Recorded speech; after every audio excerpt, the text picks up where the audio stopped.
This is the Healthcare Education Transformation Podcast, a podcast brought to you by two physical therapists devoted to helping physical therapists and other healthcare providers become better educators to patients, students, the community, and each other by interviewing prominent and passionate people within the realms of healthcare and education. The Healthcare Education Transformation Podcast is intended literally for educational and entertainment purposes only. No clinical decision-making should be based on only one source, and therefore this podcast should not be used as personal medical advice. While care has been taken to ensure accuracy, occasionally mistakes and factual errors can be present, as we are only human. This is our journey on the road to becoming better educators, so get ready with your pen and paper as class is about to begin. Hello, everyone, and welcome to another episode of the Healthcare Education Transformation Podcast. I am Brandon Pollen, and tonight I'm actually running solo. Tonight, F. Scott Field, who's normally with me, is not able to join because he had some family issues that came up that required his urgent attention, so we will be missing him for this evening. But today, we actually have a very, very special guest on, and actually, first of all, I would like to kind of give a shout out to Will Butler for referring our next guest our way, as Will Butler sent me an article a few months ago that this guy wrote out about, the communication loop. And the guest that we have on tonight is Jason Eure. And the article that Will sent me that Jason wrote was called Lost in Translation. And, I read his article and I found it very insightful, to be honest. And after reading it, I was like, I got to reach out to this guy and get him on the show. Jason's also been featured on the Healthy, Wealthy, and Smart podcast with Karen Litzy, as well as the Clinical Athlete podcast. And Jason Eure is a physical therapist practicing out of Fairfax, Virginia at Select. And he is an online instructor through the University of St. Augustine, where he teaches evidence-informed practice. He got his bachelor's degree in human nutrition and exercise from Virginia Tech University in 2011. And he graduated from the University of St. Augustine in 2013, where he earned his DPT, and he was awarded the Stanley Paris and Catherine Patla Award for Excellence in Manual Therapy. And he has worked as a volunteer assistant strength and conditioning coach at both the University of Richmond and Virginia Tech. Now, first and foremost, Jason, thanks a lot for coming on with us today to talk about optimal communication and kind of how that impacts learning and teaching. Now, I understand I kept your bio pretty brief, but was there anything that I left out of the intro that you'd like our listeners to know about you? Well, first, I really appreciate the intro. It was pretty flattering, and then I'm excited to join you today. So, I guess the biggest thing I want to add is just to give a little bit more background on kind of how I came to even care about some of these things that I write about.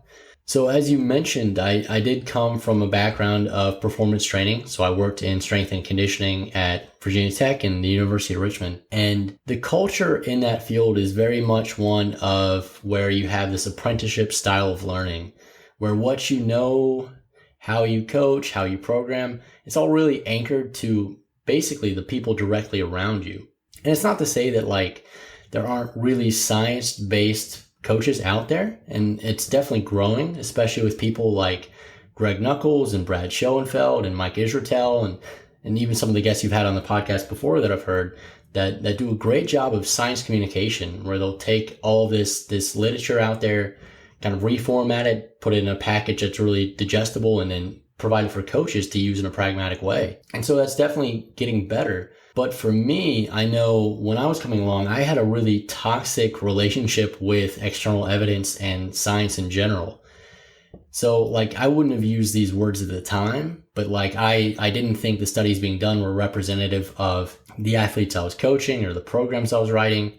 The sample sizes were terrible. The study durations were way too short, and it kind of guaranteed type 2 errors in a lot of the results. So I completely discredited science as an information source for me to use as a coach. And so that process I had of gaining knowledge was really fundamentally flawed. I was very vulnerable with that for accepting pseudoscience as fact. And basically it just came down to the credibility of the people around me for what I would accept and what I would do. And so, fortunately, when I got into PT school, I kind of got introduced to a few people that kind of made me see the light in a sense and helped me kind of see the error in my thinking. And so because of that journey, I can really empathize and understand people who are critical and a little bit cynical when it comes to the evidence-based practice movement. But importantly, I know the value of moving past that mindset and how important it can be to adopt a scientific-based approach for gaining knowledge when it comes to clinical practice. Yeah, no, Jason, I think that's a really, really powerful point there in terms of with your story and such. And I think you're right. It definitely does bring, up the topic of, we really have to be careful about the limitations of the evidence. And I think, of course, being able to find that in a systematic way and being able to find the light like you did is so critical, and it's hard because not all research, like you said, is not always reflective of the patient population or clientele that you're always seeing. So I do agree. I think those are some definite issues that can definitely be a part of that. Oh yeah, and I mean the important part is understanding, like my biggest problem was I didn't understand the limitations of the scientific process, and I was expecting a little bit too much. I didn't know how to integrate it appropriately. And unfortunately that's not isolated to the field of strength and conditioning. We see that all the time in our realm as well. And so, that's why I spend so much time writing about some of the things that I do, is because I just see how important that can be. Yeah, no, totally. Make a good point there. And Jason, for our listeners who have not read your article, Lost in Translation, do you think that you could provide a brief overview of the communication loop and some of the other big takeaways from your article and kind of how this relates to learning?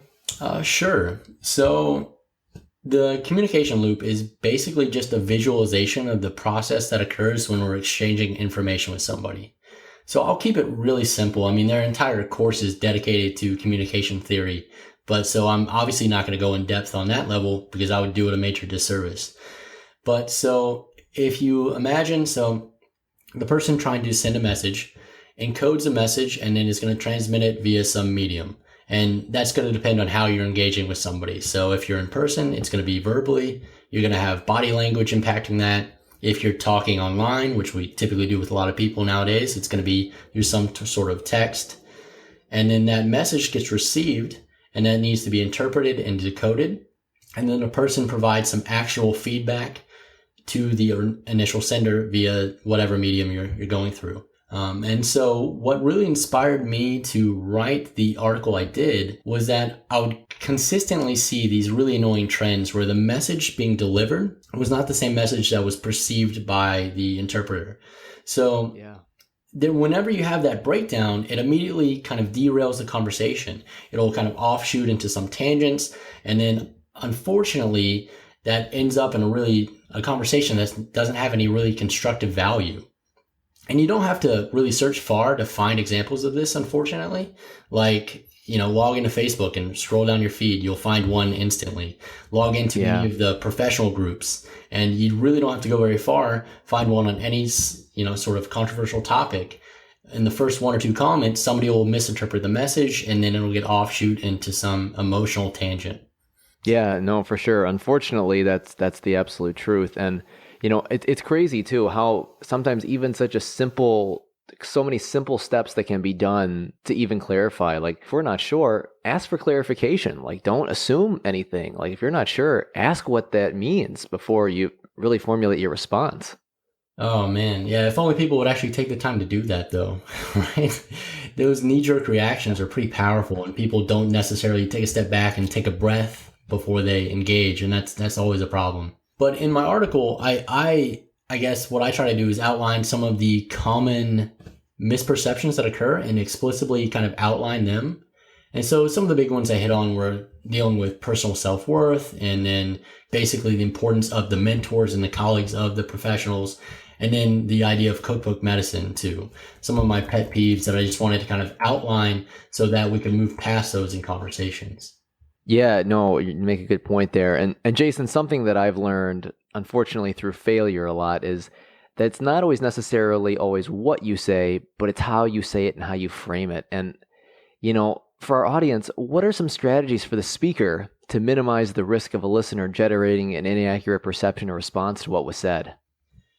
Yeah, absolutely. The framing and tone of your message are extremely important. And I'm sure we'll dive into that in a minute. So I'll kind of sidestep that for now. But so there are a couple of things you can probably do to make sure your message isn't being misinterpreted. First, it's really important that you're just aware of the common things that people will misperceive when you're going into a topic like this. And so that's why I write the articles I write. So I try to make people aware of that. But I'll steal a concept from the entertainment industry, because I care way too much about movies, so I'll use this. But so within a movie, if there's something that appears that seems really either super convenient or really cliche or seems out of the norm for the whatever narrative is going on in the story, there's a concept called hanging a lantern, where the director or the writers will like explicitly point that out and let the audience know that it's not there by mistake, it's done by design. And that way they'll kind of take their guard down and accept it and move on without being overly critical of it. And so that concept, when you can apply it to a basic communication, would be like, say, I am engaging on a topic about some sort of technique, right? And there's no real efficacy behind it. And I will explicitly say up front, this isn't about you as a clinician. I don't think this means you're not a good clinician. I don't think this means you're not getting good outcomes, but I don't think this technique has anything to do with those outcomes. And just throwing that out there right up front and just making them aware of that can go a long way in just avoiding that potential offshoot. Yeah, for sure. It's like you're trying to give them the heads up saying, hey, it's not attacking you. It's just bringing up the concern that I had about the technique. Like the going for the belief does not mean challenging identity. Exactly. And that's huge. And that's unfortunately, so many people become so tied to their techniques or their ideologies that they can't seem to separate that from them as an individual. And that's when we run into a lot of trouble. Yeah, no, that's a very, very true statement. And Jason, kind of going back to the communication theory, what are some of the big ways that you feel that this can be applied in the classroom and with students? And how can maybe teachers maybe use that a little bit more to be a little bit more effective? Yeah, so when it comes to a classroom, I guess it depends on the perspective we're taking. So if we're looking at this from the instructor standpoint, like it's not going to be too difficult for them to influence the beliefs of the people around them because they're perceived as an authority figure and the students are highly incentivized to adopt whatever philosophy they're trying to sell them on, right? So it doesn't really deal too much with that aspect of it. But where it's really important is, again, this concept of making sure the message you're sending out is being perceived appropriately by the students. And so really just you want to make sure, as you were alluding to earlier, that just open communication is going to be so important here. You want to create an environment where students are feeling like free to openly ask questions and clarify things without making it seem like they're vulnerable or they'll be criticized or perceived as less intelligent for doing that. And that can be hard because, a lot of that's out of your control, but just to at least foster that type of environment where people feel free to question and clarify is really important. And then other things you could do would be to kind of just make sure you have some sort of feedback mechanism. You give some sort of assessment periodically. And it doesn't need to be graded or anything like that, but at least some sort of way to check to make sure the message is getting across as intended. And then people are able to take that information and integrate it in the way you want it to. So that can be another tool to help you with that as well. If it's coming from the student's perspective, that can be a little bit different. But again, it comes back to just making sure if there's any room for interpretation, if there's anything that seems questionable, frame it in your own words, repeat it back, and just make sure that you get some sort of feedback on that to make sure you're getting the message appropriately. Yeah, no, I think those are some really good points. And I like the one that you said about from the instructor's point of view about kind of asking for kind of like a summary or kind of just checking in to check and make sure that, the content had been understood and the correct interpretation of that had been understood as well. I think that's a very important concept with that. And, I'm going to kind of switch gears here a little bit here, Jason, and kind of relate that more to clinical setting because as providers and such, we kind of relatively do the same thing with slightly different degrees every day with treating patients. And I think those are some of those strategies could transition in to clinical. But the one that I'm curious to get your opinion on, and I just kind of just thought of this one here, is how do you really kind of ask for sometimes that summation thing? Because sometimes you want to verify that a patient gets it, but sometimes they're saying yes when they really don't. Right. And you want to see if there's a way that you can get them to say it back. But my question to you is, how can you get that answer without it being, demeaning? Right. Yeah. You want to be careful not to lead them to say certain things because then, you don't know if they actually remember that or, put that to memory. But I'm going to steal something I got from Kieran O'Sullivan. I heard him say in a podcast back when I was a student several years ago. And so what he would typically do would be after he goes through his assessment with the patient and he'll talk to them about their condition and their prognosis, he'll just simply say, So when you go home tonight and you talk about this visit, what are you going to tell the person? And instantly what that does is when you hear whatever they have to say, it tells you what they valued from the experience. It gives you a little bit of information about the patient.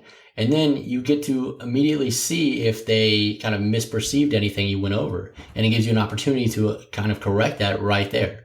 Yeah, no, that's a great line, and that's definitely something I'm going to implement tomorrow. That's great, man. And it can be so frustrating because you can go through this entire process where you're doing your best little spiel about education, and then you'll ask them kind of what they took away from that, and it is nothing like I said. So that can it can be eye-opening in a way. Yeah, what I normally tend to do is, I know there's different styles, between visual, verbal, auditory, kinesthetic. There's different ways that people learn and such. And I usually find that, at least for most of my clients, a combination of all of them to a degree with, being able to modify based on their main method from a certain things is tricky at times. And I think sometimes what I've found is trying to integrate a little bit of each one and see if that sticks. And if not, I can kind of play around with the different ones and see which one works better. Yeah, and that's huge. I mean, our abilities as clinicians is largely dictated by our ability to connect socially with people and pick up on those cues and have emotional intelligence. So those aspects, you can't highlight them enough because they play such a role in how effective we'll be. Yeah, no, totally. You're right. And Jason, I kind of want to switch and kind of talk about, there's an article that I read not too long ago that really grabbed my attention. It was by Ozan Varel, and it was titled, Facts Don't Change People's Minds, Here's What Does. And we'll discuss the other points made in the article soon, but, initially it talks about how we tend to hold on to certain beliefs and that we undervalue evidence that contradicts our beliefs and overvalue evidence that confirms them, which I do agree, and I think that's true, and I'm guilty of that myself. And we see this very often and prevalent in the healthcare arena when it comes to patients and providers as well. And, I'm kind of curious, what were your thoughts on this concept and kind of what were some of your takeaways from the article? Yeah, well, one of the big takeaways was this article came out like just a couple weeks after I wrote my article. And so I wish I had written it a little bit more like this article. They bring up a lot of great points as you kind of alluded to. And a lot of it somewhat echoes what I was going over when it comes to the idea of separating beliefs from your identity and making people aware of a lot of the common pitfalls we fall prey to when it comes to that. When it comes to things like framing messages and how we need to adjust what we're saying and how we're saying it based on the individual in front of us. That's something that really is very important when it comes to the art of persuasion. And that this article does a great job of outlining that as well. I know you probably have a couple other things you highlighted and want to talk about. So, I mean, I'd be curious what you took away. Sure. Yeah, I mean, I agree. I thought it was very interesting, and I think it brought up a lot of good points on top of what you said. And, after reading it, there were a couple lines in there that really, really stood out to me. And, the first one that I thought of was when I heard, we have to forgive ourselves for what we didn't know in the past. And initially, as a first-year clinician who didn't know a lot, and I didn't know a lot and I still don't know a lot, to be honest with you.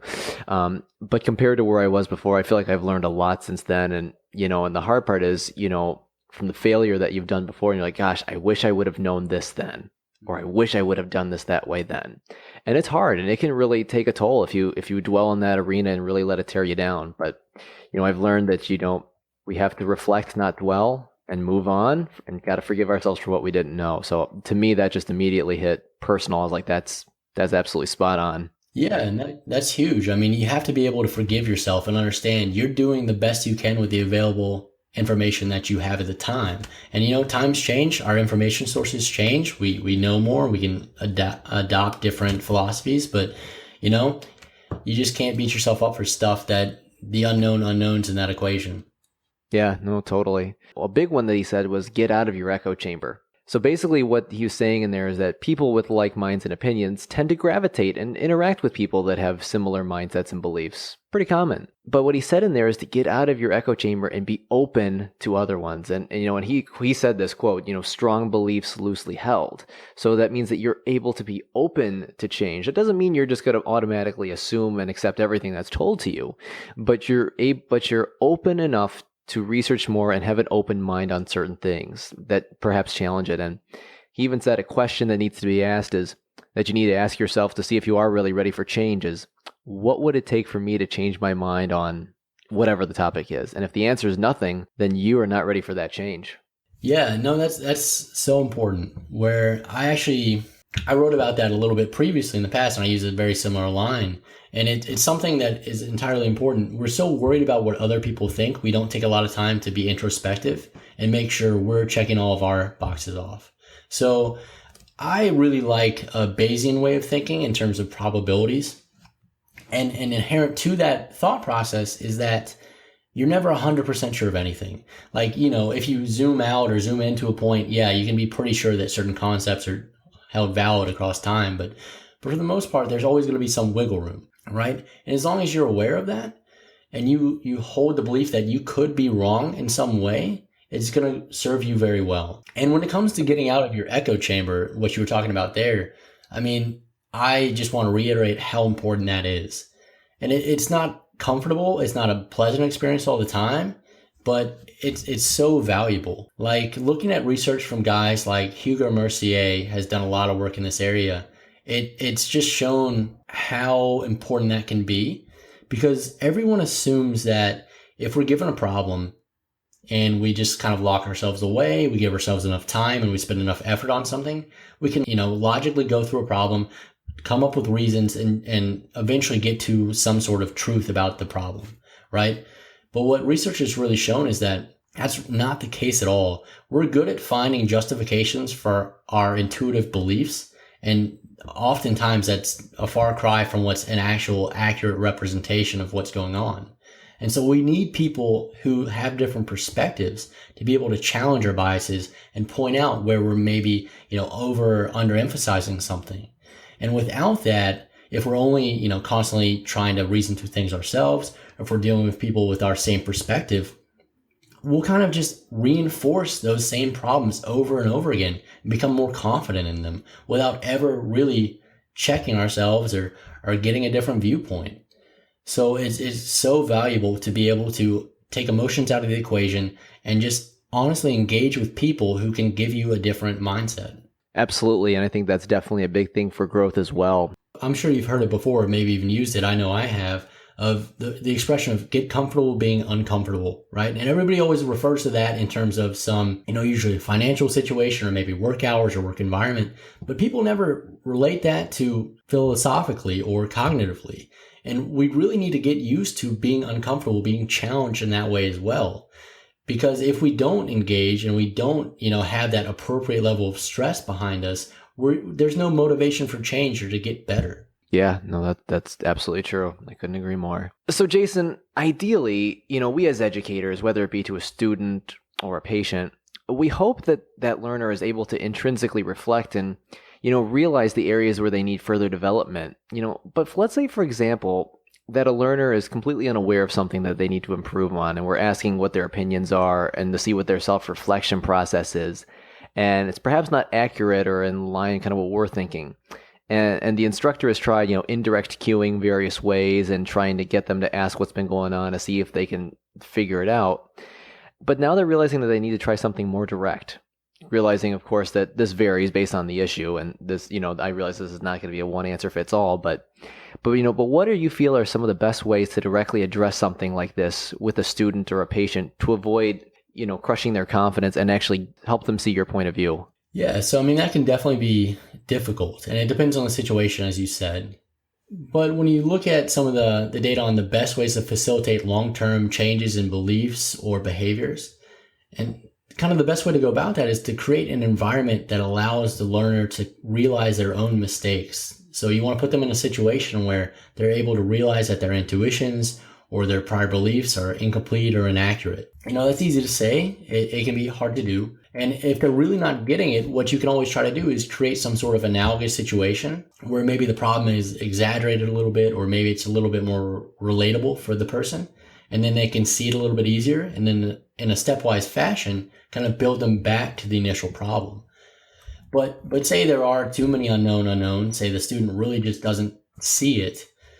it can be difficult. You don't want to just explicitly tell them they're wrong, because that can easily come off as condescending, or it can sound like maybe you're patronizing them, like you're talking to a little sibling or something like that. Yeah. But so some of the best ways are going to be the Socratic method seems to work really well with people. Again, kind of questioning and pushing them to come up with the answers for themselves. That tends to work pretty well for people. Again, sometimes you do have to introduce a little bit more information to the situation, but it's best you just are very mindful of the tone that comes across, and you concede that, you understand that why they think the way they do, given the information they have. But if they know this piece of information, or if they consider this, then maybe it will change their perspective. And again, it's easy to say, it requires a lot of time, it requires a lot of effort. But if you have that and the person's worth it, and that's the way you kind of want to go about it. Yeah, no, for sure. I think those are some great points. And they kind of actually coincide with, I took the APTA CI course this past weekend, and, they brought up this issue a lot, and we kind of problem solved through that a little bit. And some of what they said was pretty spot on to kind of what you were saying as well. And I think even too, what you said before is facilitating that environment good with learning, and with the instructor being approachable, being very knowledgeable, but also being basically being respectable in all ways, so that person feels comfortable with you in any aspect. So I agree with you. I think that other method is definitely the easiest one for them to be able to self-reflect as well, because that's huge. I mean, we don't want to just get someone used to being told at people anyway, because that's not going to help the learner long term if they can't come up with it. Because in the real world, you have to be able to self-reflect, especially in the clinical world, because that's so critical. And as a student, I didn't understand that at the time. I thought my instructors were honestly being lazy. But I look back, I didn't know. But now I look back and I'm like, oh no, this is what they are preparing me for. Exactly. I thank you. Yeah, it's kind of the concept of, giving somebody a fish or teaching them how to fish, right? You want to facilitate that process so they have a way of, that knowledge being a little bit more transferable, and so they can implement that in different situations. Yeah, and kind of give them like a safe space to fail, pretty much, exactly. So they can kind of learn and adapt for it without any of the significant consequences that potentially could result. So Jason, thanks for this, this great discussion on this issue. I feel like there's a lot that I've definitely learned that I will try out as well. And Jason, one question that we ask at the end of every episode, but because we're just really wanting to hear everyone's insight on this question. And the question is, if you could change one aspect of healthcare education, and DPT or other healthcare provider related, what aspect would you change, and how would you recommend changing it? Easy solution right there, right? No, it kind of goes along with the conversation we've had tonight in terms of our value structure and using science in a way to complement our clinical practice. So many people have this immediate knee-jerk response when a randomized controlled trial or something comes out that goes against their intuitions or the way they've been practicing. And they'll fall back on these default answers in terms of relying on clinical outcomes or their experience or the patient preferences. And not that those things should be discounted, because they shouldn't at all. They are important parts of the process. But everybody always equates that each one of those aspects of Sackett's stool, which is a bad analogy, but I'll leave it there for now. Each one of those provides equally weighted information about the same topic, and that's just not the case. So I wish it was taught a little bit better, and that people had a little bit better value system on how to perceive that information that's coming in and how to use it to best manage their clients or their patients, So that's definitely something I wish was valued a little bit more. And I don't know if that could change in terms of the PT curriculum, if putting more emphasis on that would kind of instill that in people, or if that's something that, may need to come from outside sources, maybe even before PT school. I don't know. I wish I had a simple answer for that, because that is definitely a problem that doesn't only affect us as PTs, but that's just something that kind of is a unfortunate trend for humanity. So many people, again, to the point I made earlier about cookbook medicine, they assume that that's the default position, but in reality, science is never going to be that granular where it's going to be able to tell you exactly what to do with your patient for the entire duration of the time. At best, it's going to give us, probabilities in terms of what we need to focus on and how we need to manage them. And then contextualizing that for the individual is always going to be up to you as a clinician. And it's going to look very different patient to patient, even if you're following the same evidence. So that's what I wish we could get across, is that just the inherent value of that in our day-to-day life as clinicians. Absolutely. And even from provider to provider as well, given the same patient.